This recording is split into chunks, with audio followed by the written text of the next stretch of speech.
Hey, welcome back to the Nets, your one stop channel for unbiased views, games, analysis, scores, predictions, and transfers. Another close fought game, Mumbai versus RCB yesterday. Emotions running high. Kohli, a naturally aggressive captain.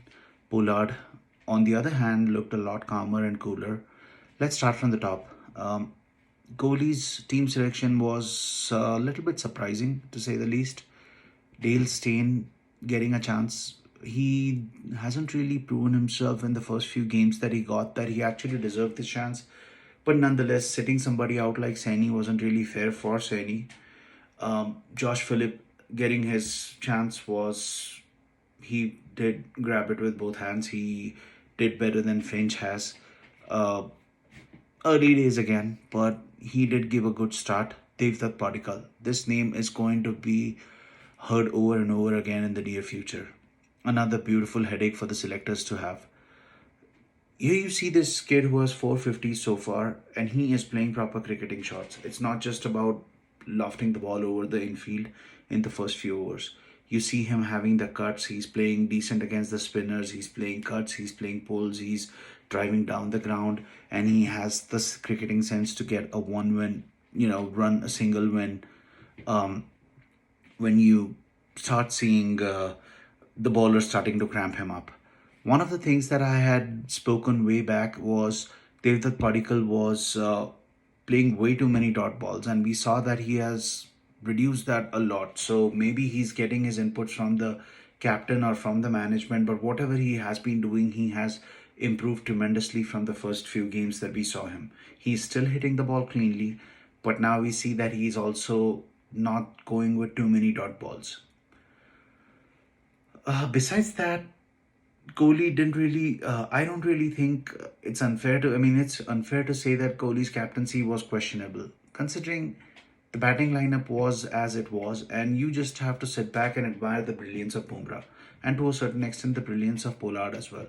Pollard as a captain has been a lot calmer than we have seen in the past. He brought himself on when AB de Villiers was looking to just let loose.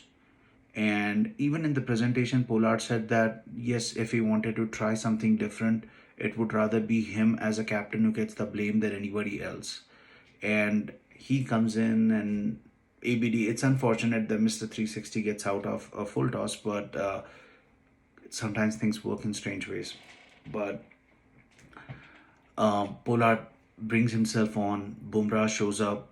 Bumrah did what Bumrah does usually, brilliant bowling performance, getting the wicket of Kohli and then getting Paddikal and then getting Miller in a span of 2 or 3 overs was just outstanding. That is, I think, what changed fortunes Mumbai's way. It was nonetheless 164 was a tricky total. It wasn't really completely a one-sided game just from the first half. It seemed like Kohli and his team still RCB does have the bowling lineup to do it, but then walks in Surya Kumar Yadav, and we probably should make a show specially for him. But he comes in. He comes in when the openers have one of the opener has just fallen off, and Deacock is out, and he's batting with another youngster across him, and he at no point of time seems like he is trying something uh, untoward to he's not trying something different from what he has been doing. Comes in, starts playing normal game, tries to keep that strike rate between 100 and 120 to begin with, and have over an average of 7 runs and over. Then there was that one spell between, I think, 8th over to 10th over where there was some sense of dot balls that started coming in, and we could see that Ishan Kishan started feeling the pressure, and he went around a big hike and lost his wicket. On the other hand, when Krunal walked in or Saurabh Tiwari walked in, Saurabh Tiwari tried to do the same thing and lost his wicket. But there was Surya Kumar Yadav trying to play normal cricketing shots. Whenever he felt that there was the difference between the balls and the runs needed were more, it's getting a little bit out of control. He hits a big shot, gets the pressure down again, and he tried to attack the best bowlers in the opposite camp. Chahal, who has been a match winner for RCB this time around, and Dale Steyn. Dale Steyn, well, again, a big name. So when you have a big name, psychologically, I think it plays on a youngster, an uncapped batsman like Surya Kumar Yadav. But he hit punched Dale Steyn through the covers. Then there was an inside-out shot against Chehel, which was amazing.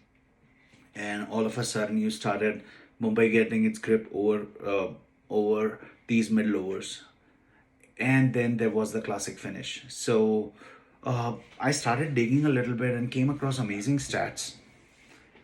The biggest one was Surya Kumar Yadav, when he's chasing, has a average of 40 plus with a strike rate of 138 odd, which is higher than both Manish Pandey and Shreyas Iyer. And again, this is just for IPLs, but it's nonetheless, it's maybe something that the selectors have to ponder over, because here you have a guy who is trying to take responsibilities, and then the gesture in the end where he tapped his chest and assured that here I am, I'm still here, do not go. So it's something that I think the selectors will definitely consider. I think he will be flying to Australia. I just have a gut feeling he may fly with Rohit Sharma. And considering there are no restrictions and COVID has taken over or changed some rules, and now they have to have a bubble of, I think, 29 to 30 odd players, I have a feeling Surya Kumar Yadav will be making that flight. And the funny thing was, we as a nation are so into this game with cricket.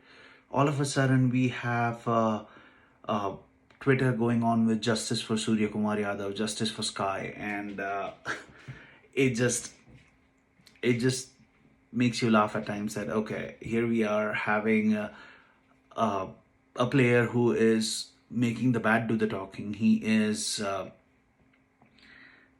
did not have a peep when the team was announced. He didn't say a word.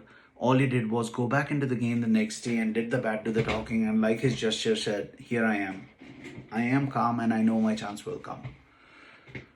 I again hope he does make this flight. Again, I'm not saying that he has to be in the starting 11, because if you look at the players who I feel are ones who can or cannot make the team, Sanju Samson has not really done much to deserve that flight. He had one amazing inning, thanks a little bit to